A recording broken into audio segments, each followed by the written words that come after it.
नमस्कार, मी श्रद्धा stream kitchen and ब्लॉग्समध्ये आपले मनापासून स्वागत करते। आज आपण मैदा न वापरता, पुरण न वाटता पुरणाने काठोकाठ भरलेली गव्हाच्या पिठाची मऊसूत पुरणपोळी कशी बनवायची ते बघणार आहोत। चला तर मग रेसिपीला सुरुवात करूया।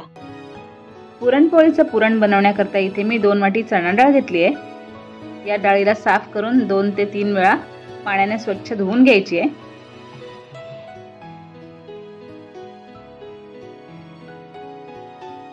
आणि यात पाणी घालून याला 1 तास भिजत ठेवायचे। तुम्ही न भिजवता सुद्धा डाळ शिजवू शकता, पण थोडा वेळ डाळ भिजवून शिजवली तर ती पटकन शिजते। इथे मी कुकर मध्ये भिजवलेली डाळ घालून घेतली आहे। यात ज्या वाटीने मी डाळ घेतली आहे त्याच वाटीने 6 वाटी पाणी घालते। म्हणजे आपण 2 वाटी डाळीला 6 वाटी पाणी घातले। त्याच सोबत पाव चमचा हळद, पाव चमचा मीठ आणि 2 चमचे तेल घालते। आता कुकरचं झाकण लावून याला 4 शिट्ट्या देऊन घेऊया। तुम्ही जर डाळ न भिजवता शिजवणार असाल तर 7 ते 8 शिट्ट्या देऊन डाळ शिजवून घ्यायची। आपली डाळ शिजते तोपर्यंत आपण पीठ मळून घेऊयात। इथे मी 3 वाटी गव्हाचं पीठ घेते। तुम्ही फक्त मैद्याच्या पोळ्या सुद्धा करू शकता किंवा अर्धा मैदा आणि अर्धा गव्हाचं पीठ घेऊन सुद्धा पोळी बनवू शकता। याला व्यवस्थित चाळून घ्यायचं आहे। यात पाव चमचा हळद घालायची आहे, थोडंसं मीठ घालायचं आहे आणि 2 चमचे तेल घालून सर्वांना व्यवस्थित एकत्र करून घ्यायचं आहे। आणि यात थोडं थोडं पाणी घालून आपण याचं सैलसर पीठ मळून घ्यायचं आहे। पुरणपोळीचं पीठ सैलसर ठेवायचं, म्हणजे पुरण भरल्यानंतर आपल्याला पोळी व्यवस्थित लाटता येते। 2 ते 3 मिनिटं या पिठाला व्यवस्थित मळून घ्यायचंय। तुम्ही बघू शकता मी अगदी सैलसर पीठ मळून घेतलंय। आता यात थोडंसं तेल घालून पिठाला पुन्हा एकदा व्यवस्थित मळून घ्यायचंय। जितकं तुम्ही पीठ छान मळाल पोळ्या तितक्या छान व सॉफ्ट बनतील। तुम्ही बघू शकता मी अगदी मऊसर असं पीठ मळून घेतलंय। आता याला थोडं तेल लावून अर्धा तासासाठी आपण झाकण लावून ठेवूया। आपलं पीठ मुरतंय तोपर्यंत आपण पुरण बनवून घेऊया। कुकर सुद्धा थंड झालाय। तुम्ही बघू शकता आपली डाळ छान शिजली आहे। आता आपण या शिजलेल्या डाळीला एका गाळणीतून गाळून घ्यायचंय, म्हणजे डाळ आणि पाणी वेगळं होईल। एक 5 मिनिटं ही डाळ या गाळणीवर अशीच ठेवायची, म्हणजे डाळीतलं सगळं पाणी निथळून जाईल।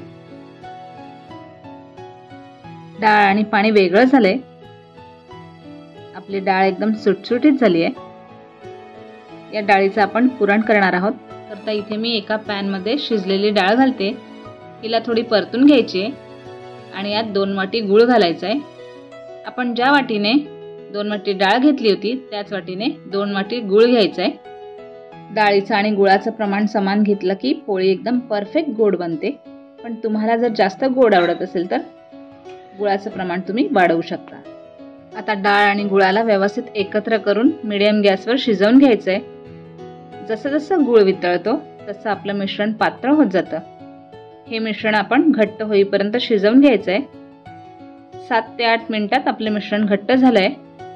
आता आपलं पुरण तयार आहे हे ओळखण्याकरता पुरण घट्ट झाल्यावर सर्व पुरण जवळ करून यात अशा प्रकारे एक चमचा या पुरणात उभा करायचा। जर हा चमचा या पुरणात व्यवस्थित उभा राहिला म्हणजे आपलं पुरण तयार आहे। आणि जर चमचा पडत असेल तर पुरणाला अजून थोडंसं आटवून घ्यायचं। आपलं पुरण तयार आहे। गॅस बंद करायचा आहे। यात मी अर्धा चमचा वेलची आणि जायफळाची पूड घालते। वेलची पूड सर्वात शेवटी घालायची, म्हणजे त्याचा स्वाद टिकून राहतो। या पुरणाला व्यवस्थित मिक्स करून घ्यायचंय आणि याला गरम असतानाच एका चाळणीतून चाळून घ्यायचंय।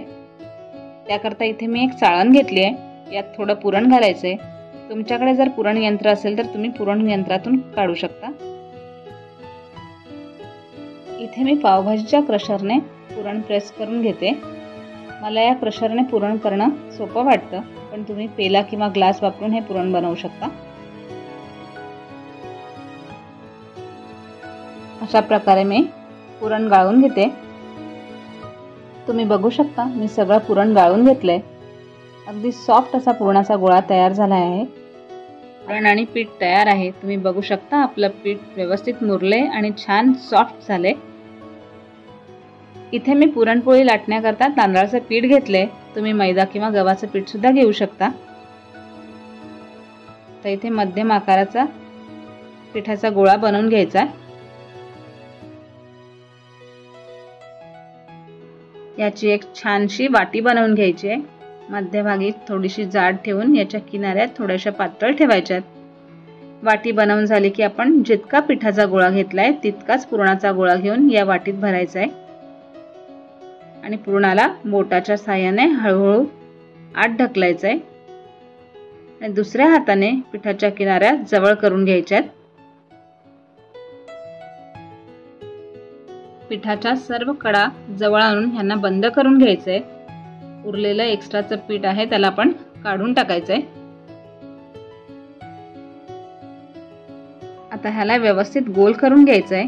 इथे मी पोलपाटाला थोडंसं पीठ लावते आणि या गोळ्याला जसं आपण भाकरी करता पिठाचा हा गोळा हातावर फिरवतो त्याच प्रकारे हा गोळा हाताने फिरवायचा, म्हणजे आतले पुरण व्यवस्थित सगळीकडे एकसारखं पसरेल आणि आपल्याला लाटायला सोपं जाईल। थोडंसं सुकं पीठ लावून अगदी हलक्या हाताने पुरणपोळी लाटून घ्यायची आहे। पोळी जर लाटण्याला चिकटत असेल तर थोडं पीठ लावायचंय आणि पोळी कुठे जाडसर राहिली असेल तर तिला सगळीकडून एकसारखी करून घ्यायची। तुम्ही बघू शकता या पोळीत सगळीकडे पुरण व्यवस्थित भरलं गेले। कुठेही पोळी न फुटता छान व पटकन लाटली गेली आहे। पुरण जर व्यवस्थित असेल तर आपली पोळी परफेक्ट बनते। मीडियम गॅसवर एका बाजूने पोळी शेकवून घ्यायची। एका बाजूने पोळी शेकली की तिला सावकाश परतायची आणि दुसऱ्या बाजूने सुद्धा शेकवून घ्यायची। तुम्ही बघू शकता आपली पोळी छान फुगली आहे। आता याच्यावर साजूक तूप लावून पोळीला पुन्हा दोन्ही बाजूने थोडंसं शेकवायचं आहे। जास्त शेकवायचं नाही, नाहीतर पोळी कडक होते।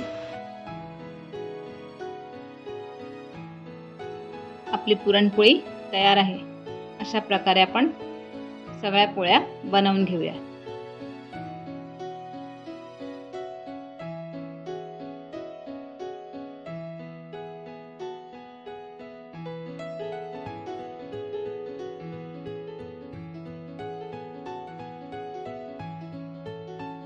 आपली मऊ लुसलुशीत टम्म फुगलेली गव्हाच्या पिठाची पुरणपोळी तयार आहे।